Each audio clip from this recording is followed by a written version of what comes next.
ایک حدیث میں آتا ہے کہ رسول اللہ صلی اللہ علیہ وسلم نے فرمایا کہ من فتح لہو منکم باب الدعاء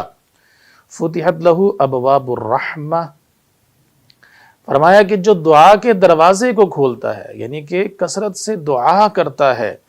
تو فرمایا کہ اس نے رحمت کے دروازوں کو کھول دیا ہے۔ وما سئل اللہ شیئا یعنی احب الیہ من ان یسأل العافیہ، آپ نے فرمایا کہ جب بھی تم اللہ سے سوال کرو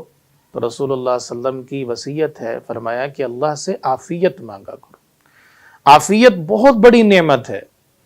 کہ تمہیں ہر قسم کی مصیبت سے اللہ محفوظ کر دے، پریشانی سے محفوظ کر دے، تنگی سے محفوظ کر دے، اور کسی قسم کی تم پر